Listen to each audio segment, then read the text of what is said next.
Esta será, portanto, a primeira mensagem desta série baseada no livro do profeta Ageu. E eu quero ler com você Ageu capítulo 1, versos 1 a 15, e nós vamos refletir hoje sobre questão de prioridade. O texto diz assim: em 29 de agosto do segundo ano do reinado de Dario, o Senhor transmitiu essa mensagem por meio do profeta Ageu ao governador de Judá, Zorobabel, filho de Sealtiel, e ao sumo sacerdote Josué, filho de Jeozadaque. Assim diz o Senhor dos Exércitos: este povo diz, ainda não chegou a hora de reconstruir a casa do Senhor. Dá uma pausa comigo aqui. Eu volto e continuaremos lendo o capítulo daqui a pouco. Deixa eu ajudar vocês a entenderem o que estava acontecendo aqui no tempo do profeta Ageu. O povo de Judá, ele foi subjugado pelos babilônios, na época lá de Nabucodonosor, e foi levado então cativo para a Babilônia. Se você quiser conhecer mais sobre essa fase da história, depois eu recomendo que você leia o segundo livro dos Reis, e mais especificamente aí o capítulo 25 te trará informações a esse respeito. Naquela ocasião, o templo do Senhor foi destruído, completamente destruído. Todos os utensílios levados, tudo que era metal precioso arrancado, colunas derrubadas, completamente devastado ali o templo, aquele templo que havia sido construído por Salomão, que era uma referência de esplendor, de beleza, um templo belíssimo construído por Salomão, quando os babilônios dominaram o povo de Judá. Esse templo foi destruído e o povo levado para a Babilônia. 70 anos se passaram, e após 70 anos, os persas dominaram a Babilônia. E Ciro, um rei persa, ele decretou que os judeus voltassem à sua terra e reconstruíssem ali o templo. Os persas, eles tinham uma política externa diferente dos babilônios. Enquanto os babilônios tentavam descaracterizar completamente aquelas nações que os serviam, os persas não, eles davam relativa autonomia para eles, possibilidade de continuar existindo como povo, naturalmente, pagando tributos, sujeitos a eles lá. Mas, então eles retornam com essa determinação, e eu até gostaria que você me acompanhasse, por gentileza, ao livro de Esdras, porque essa história remete àquela de Esdras. No capítulo 1 de Esdras, nos versículos 1 e 2, também diz assim: no primeiro ano de Ciro, rei da Pérsia, o Senhor cumpriu a profecia que havia anunciado por meio de Jeremias. Despertou o coração de Ciro para registrar por escrito a seguinte proclamação e enviá-la a todo o seu reino. Assim diz Ciro, rei da Pérsia: o Senhor, o Deus dos céus, me deu todos os reinos da terra. Ele me encarregou de lhe construir um templo em Jerusalém e em Judá. Na cabeça de Ciro, se aquele povo lá fizesse um templo e prestasse culto ao seu Deus, isso de alguma forma era bom para ele. Isso tocava. E então ele autoriza que aqueles que haviam sido levados cativos para a Babilônia pudessem voltar para a região de Judá, Jerusalém, e eles reconstruíssem então. Uma curiosidade que nós veremos, olhando aqui para o livro de Esdras mesmo, é que apenas um pequeno grupo dos exilados quis voltar. Menos de 50 mil pessoas, sendo 42 do povo de Judá, 7 mil servos. Uma pequena parcela quis retornar. A maioria já estava envolvida com uma outra vivência. Desde a Babilônia e agora entre os persas, já tinham constituído vida ali e não tiveram intenção de voltar. Esse pequeno grupo, talvez um pequeno grupo que nutrissem sentimentos nacionalistas, encarou o que seria uma dura tarefa, voltar 70 anos depois para uma terra a fim de reconstruir a vida naquele lugar que fora devastado. E eles voltam então, e uma vez estando lá, eles construíram o altar. Em Esdras capítulo 3, versículo 3, você pode ver isso, não é? Construíram o altar no mesmo lugar original e começaram a oferecer ofertas de holocaustos no altar. Construíram, lançaram os alicerces do templo, versículo 10. Quando os construtores terminaram os alicerces do templo do Senhor, os sacerdotes puseram suas vestes e tomaram seu lugar para tocar as trombetas. Os levitas, descendentes de Asaf, fizeram soar os símbolos para louvar o Senhor, conforme o rei Davi havia prescrito. Então vejam vocês, lançam os alicerces do templo, mas a história de Esdras e Neemias, talvez você já conheça, não vou me deter muito tempo nela aqui, mas levantou-se também uma grande oposição dos adversários de Judá. Que adversários eram esses?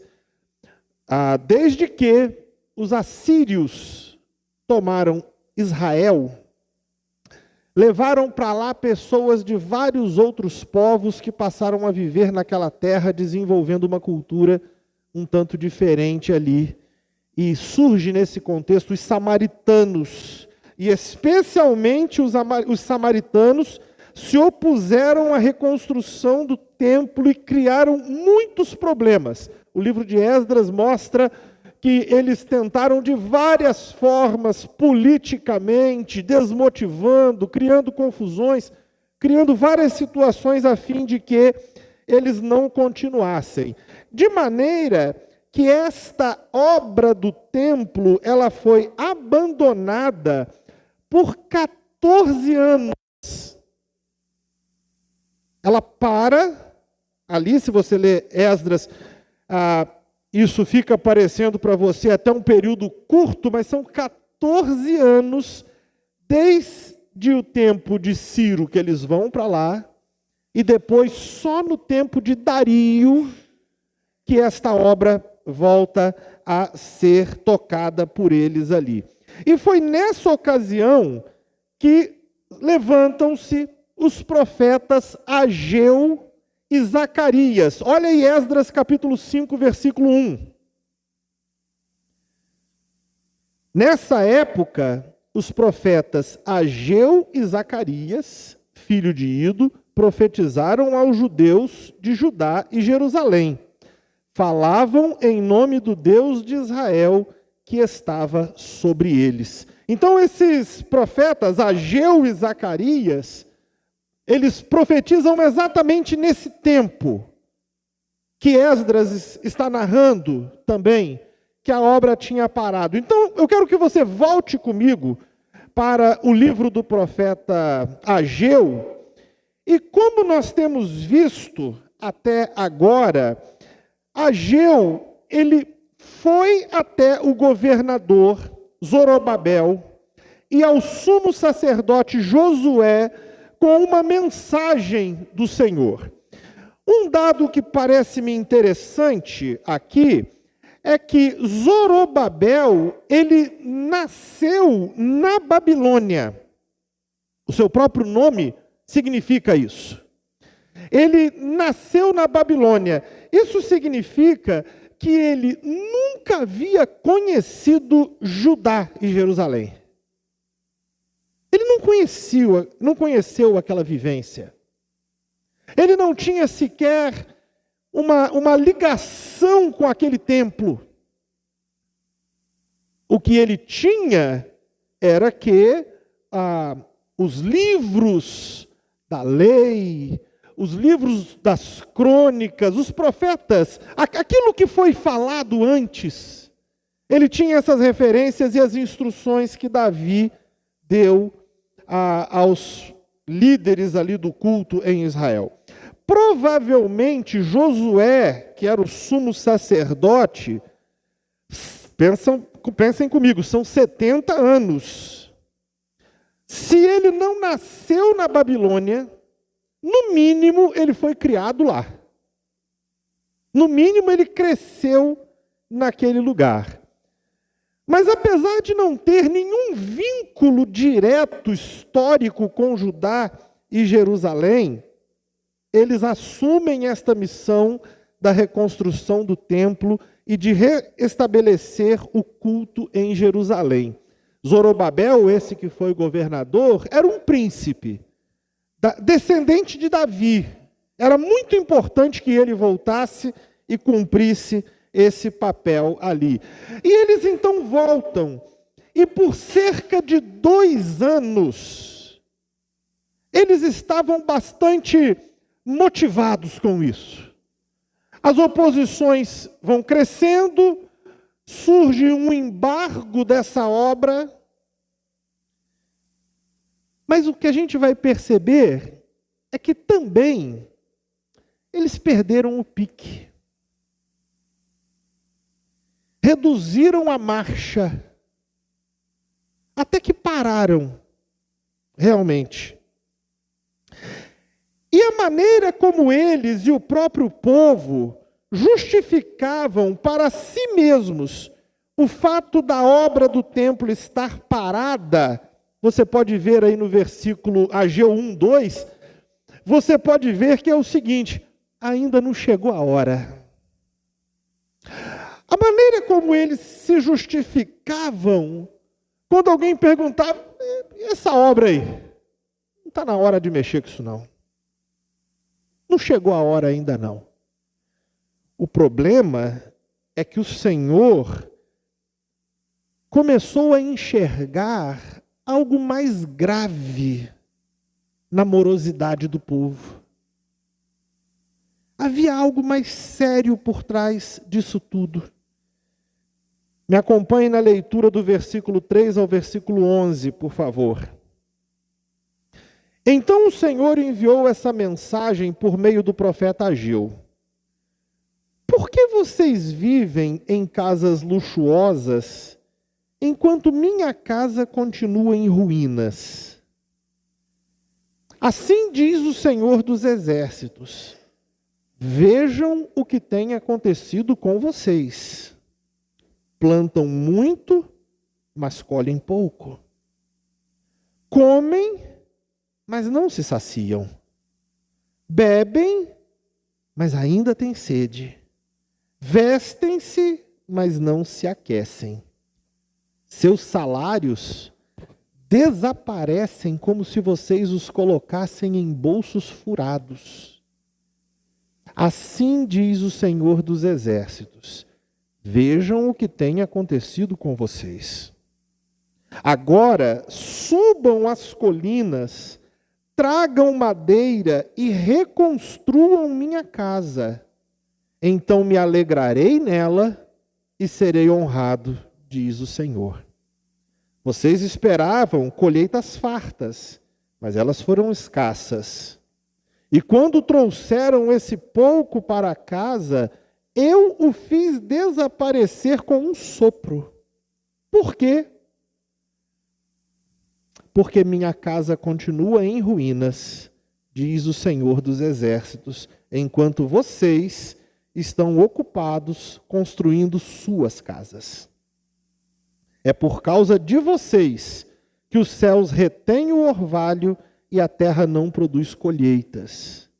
Enviei uma seca sobre seus campos e sobre as colinas, uma seca que fará murchar o trigo, as uvas, as azeitonas e todas as suas plantações, que fará vocês e seus animais passarem fome e destruirá tudo que vocês trabalharam para construir.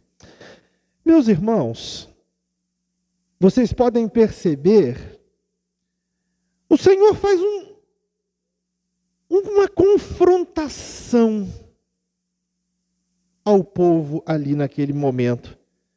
Olha aí comigo o versículo 4. Por que vocês vivem em casas luxuosas, enquanto minha casa continua em ruínas? É como se o Senhor tivesse dito: vamos avaliar as prioridades de vocês.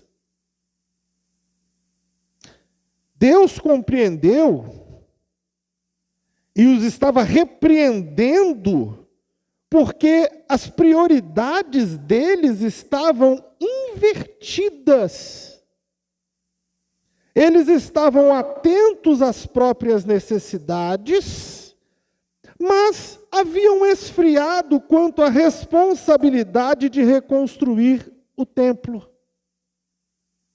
Focados nas suas questões e desleixados em relação à responsabilidade que tinham, muito hábeis em criar desculpas, eles alegavam que as dificuldades encontradas eram um sinal de que não estava na hora ainda.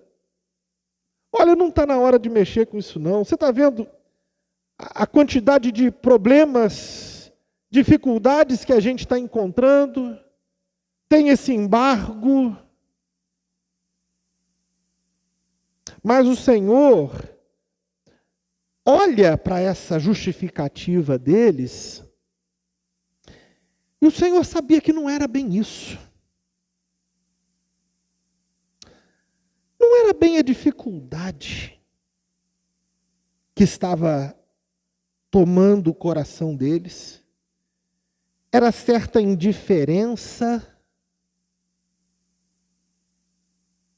Para eles não fazia muita diferença ter ou não ter um templo ali. Eu até acho normal, até entendo um pouco do sentimento deles. Durante 70 anos eles moraram num outro lugar e eles não tiveram qualquer ligação com aquilo. No fundo, não se importavam tanto. O Senhor percebe que havia um certo egoísmo, cada um preocupado com a própria casa, com as suas próprias demandas, vivendo mais para si, cuidando do que é seu.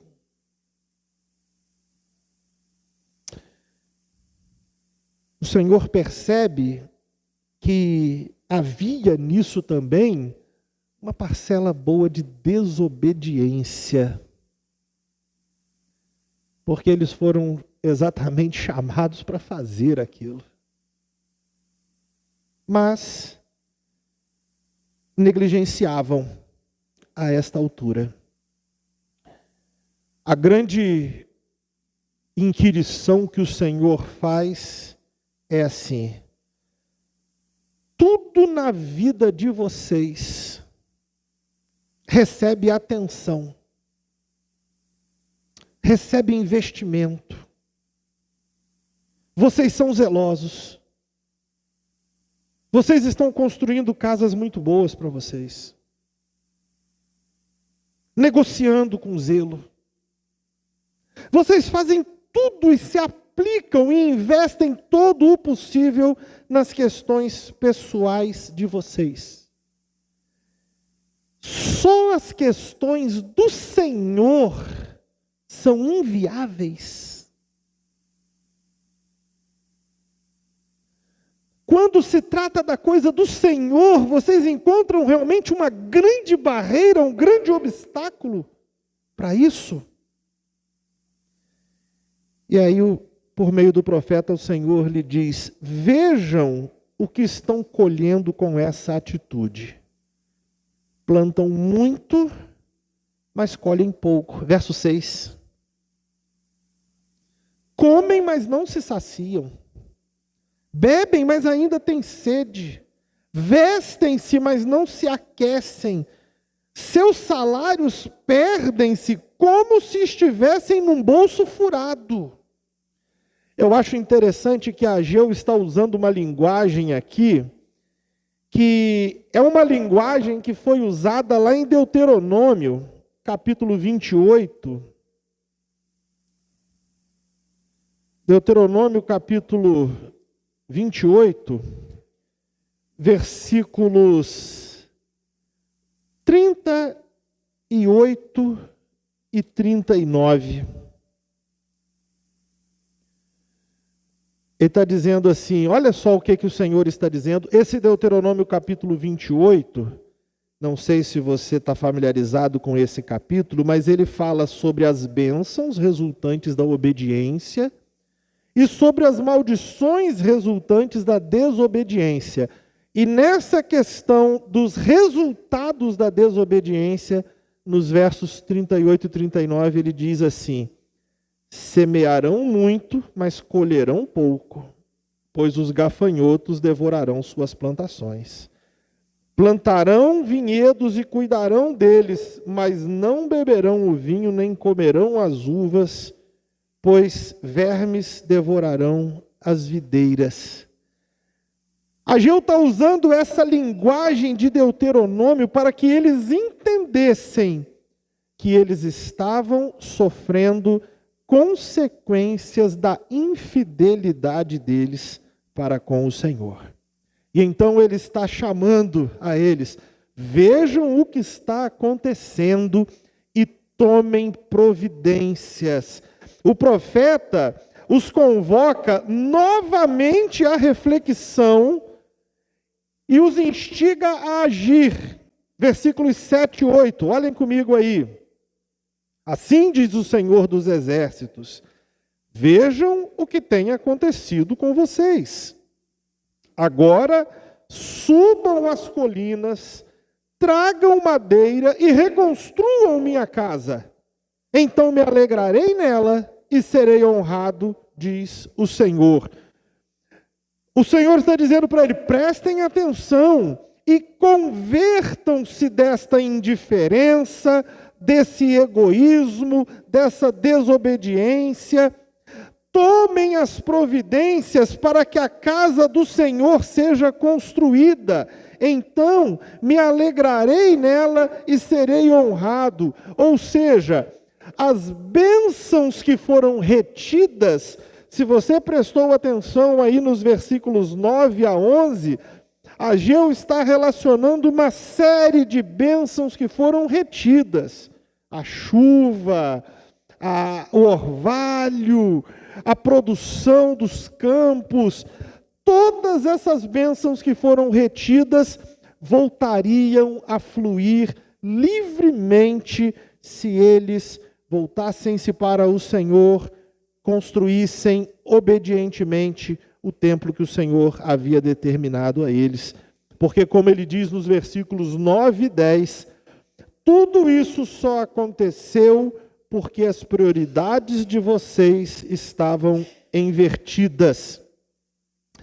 Verso 10, é por causa de vocês que os céus retêm o orvalho e a terra não produz colheita.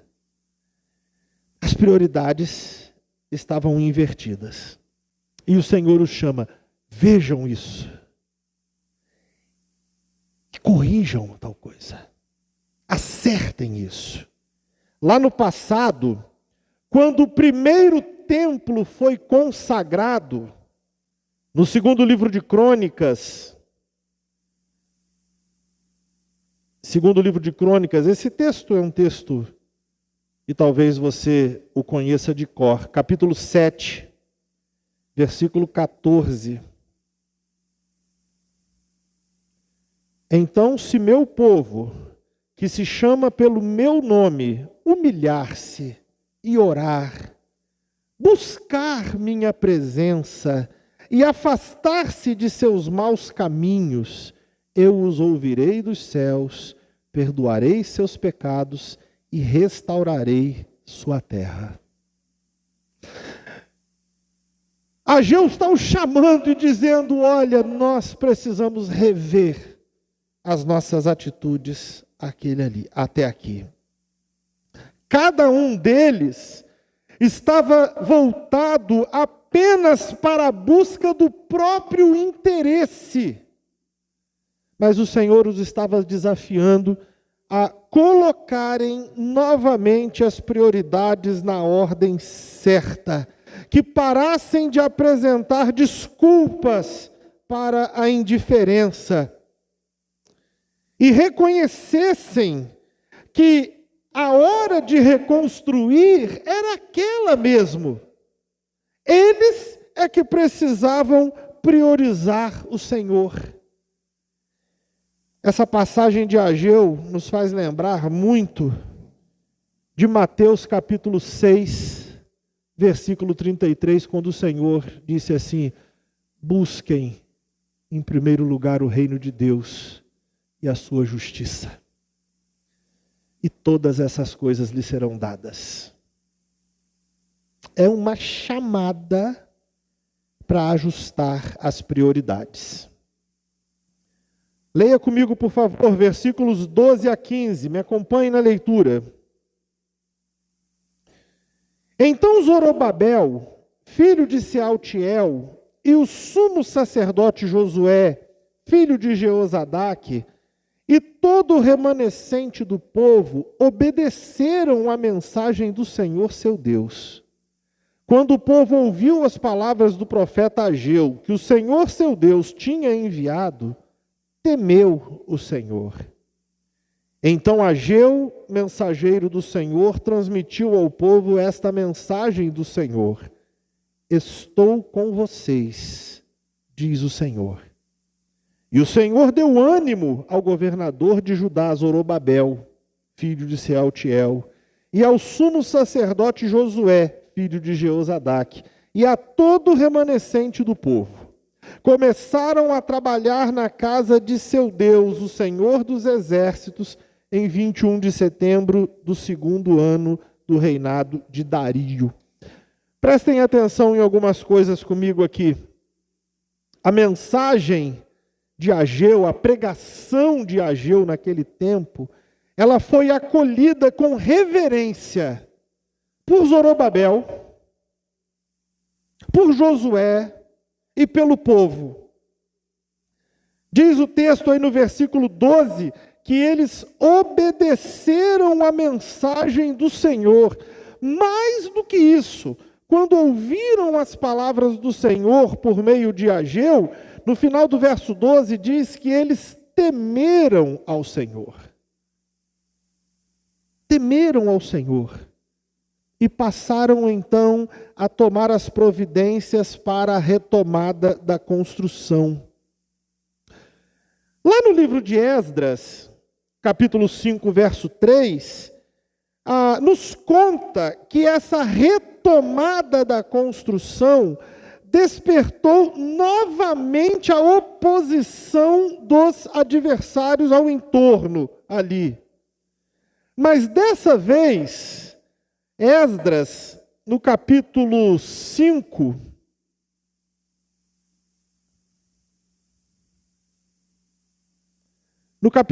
versículo de número 5 também, disse assim: mas os olhos de Deus estavam sobre os líderes judeus, e eles não foram impedidos de prosseguir com a construção, até que um relatório fosse enviado a Dario e ele comunicasse sua decisão, e eles tiveram liberdade para continuarem a obra.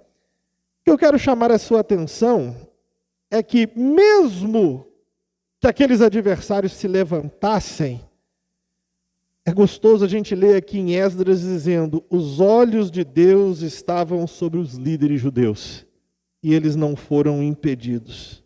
Ageu, ele conta a respeito disso de uma forma muito interessante, porque ele diz que quando o povo se dispôs a obedecer, Deus lhes enviou a seguinte mensagem, versículo 13: estou com vocês,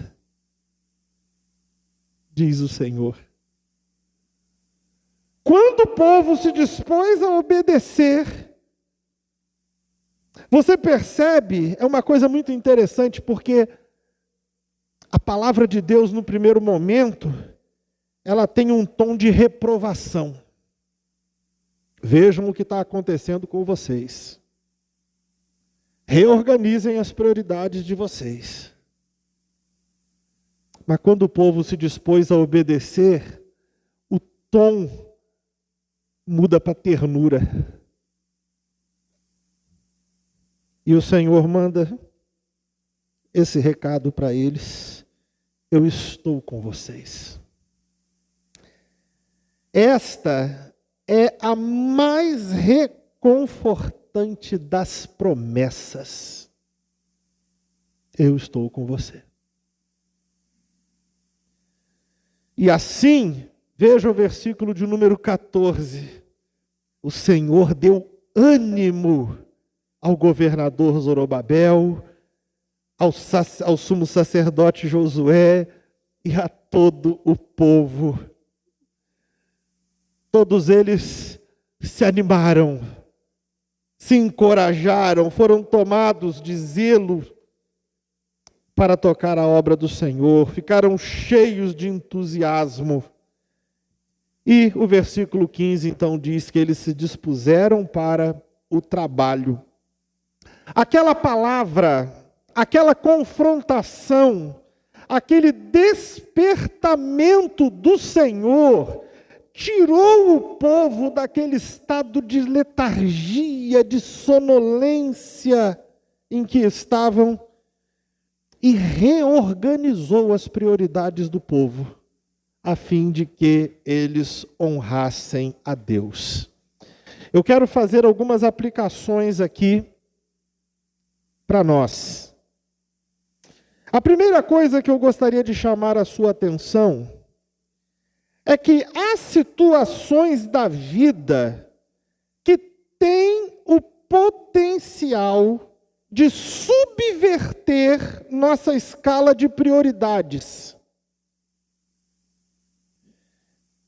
Eu estou usando de propósito o termo subverter. Você sabe que subverter não é coisa boa. Mas eu estou dizendo isso de propósito, porque quando as coisas do Senhor são jogadas para o final da nossa escala de prioridades, trata-se de uma subversão mesmo. Quando por acaso isso se dá, algo muito impróprio está acontecendo. Dentre estas situações da vida, alguns fatores são tribulações. É possível que alguém olhe e diga: olha, eu estou passando um momento tão conturbado. Eu não sei como é que você avalia isso, mas eu penso que os momentos conturbados são os que talvez a gente mais dependa de estar na presença do Senhor. Não o oposto. Se você, como eu, já é crente há algum tempo, você sabe que aquele que se afasta por conta de tribulação, muitas vezes acaba esfriando na fé. Mas tem outras situações que vão passando aqui, você vai perceber que elas vão se tornando menos circunstanciais e vão passando para coisas do nosso próprio coração também. Às vezes é falha em planejar a nossa agenda. Às vezes a dificuldade que faz com que as coisas do Senhor sejam jogadas para o final da lista é porque a gente não faz um arranjo consciente e responsável dos nossos compromissos. E todos nós temos muitos compromissos. Mas um arranjo é capaz de fazer grande diferença. Sabe por que eu sei que é capaz de fazer grande diferença? Porque tem tanta coisa que a gente não deixa ser afetada. Tem tanta coisa, tanto compromisso que a gente cumpre.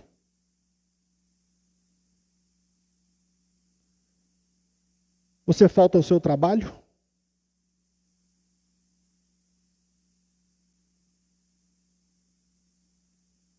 Um exemplo só. A mesma justificativa que você encontra para inverter a escala e botar as coisas do Senhor no final da escala de prioridade.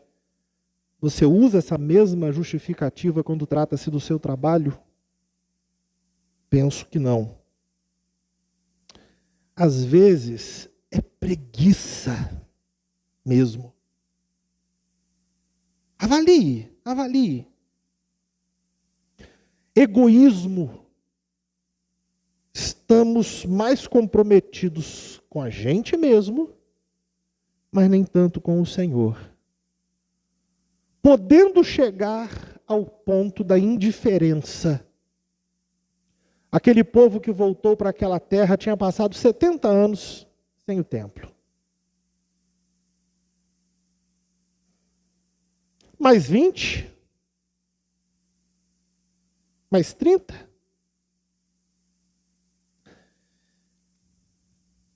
O problema é que, geralmente, nós procuramos e encontramos uma explicação moralmente neutra para tentar justificar essa inversão de prioridades. A gente encontra uma forma, olha, mas é que acontece, ou aconteceu, ou o momento não está na hora ainda. E a gente acha uma explicação moralmente neutra, que de alguma forma a gente não se sinta mal. Mas o Senhor não se limita a essa nossa racionalização. E assim como Ele fez com o povo, Ele é capaz de discernir os motivos mais profundos que nós não reconhecemos e às vezes nós teríamos até vergonha de admitir.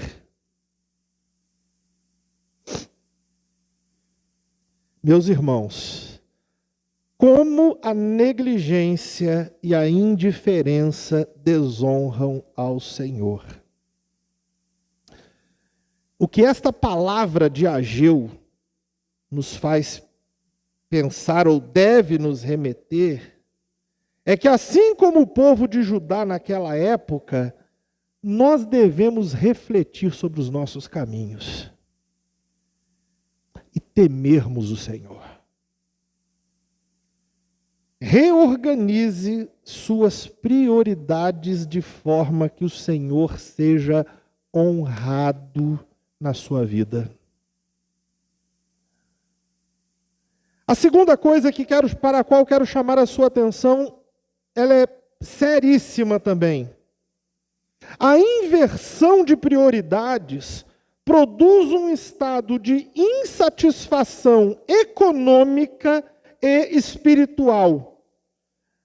Quando eu falo de insatisfação econômica, ela se dá quando os céus retêm o orvalho e a terra não produz o suficiente. Aquilo que lá em Deuteronômio diz que é o resultado oposto oposto ao da fidelidade ao Senhor. Esperam colheitas fartas, mas elas são escassas. Plantam muito, mas colhem pouco. O trigo, a azeitona, a uva murcham pela seca. Esta é a insatisfação econômica. Mas parece haver uma dimensão espiritual nesse pequeno juízo. Eu acho muito sério quando Ageu diz assim: vocês comem, mas vocês não conseguem se sentir satisfeitos. Vocês bebem, mas de alguma forma ainda a sede está lá. Vocês se vestem, mas não se aquecem. O dinheiro de vocês parece ter sido guardado num bolso furado. Vejam vocês que não é um bolso furado de verdade, mas é uma dimensão de juízo do Senhor, em que Ele fala assim: até o que vocês trazem para casa, vocês não sabem explicar, mas isso some. Um senso profundo de insatisfação. Nada parecia ser suficiente, todo o esforço parecia vão. Eu acho muito interessante que o Senhor usa estas coisas e permite que essas coisas aconteçam na vida, para que nós possamos ler esses indícios. E a gente tem que olhar e perceber que muitas vezes esses indícios indicam o sentimento de Deus a nosso respeito.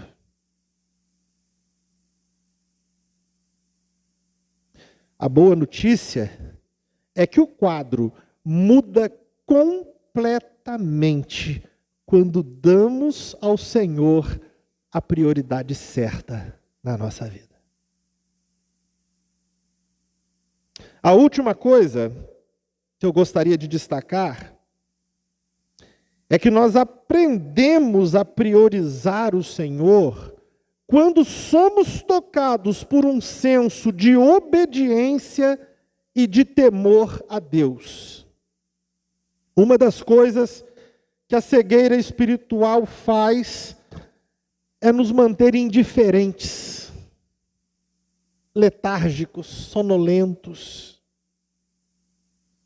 Mas quando Deus nos confronta, quando abre os nossos olhos, nós precisamos acordar e agir. Quando Zorobabel, Josué e o povo foram confrontados pela mensagem de Ageu, aquelas palavras romperam a escuridão da cegueira na qual eles estavam, tocou o coração deles. O Senhor naquele dia falou a alma de cada um ali, e de imediato eles se prontificaram a obedecer e temeram ao Senhor. O que eu gostaria que você considerasse nesta manhã é o seguinte: permita que as palavras do Senhor, por meio de Ageu, fale ao seu coração também.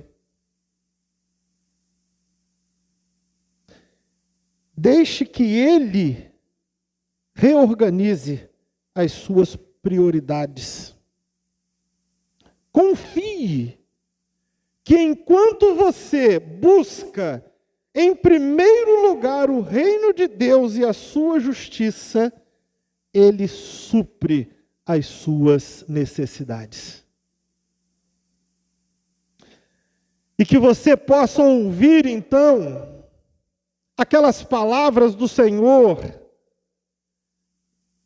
ao povo que obedeceu, que foram ecoadas por Jesus Cristo, quando disse assim: eu estou sempre com vocês até até o fim dos tempos.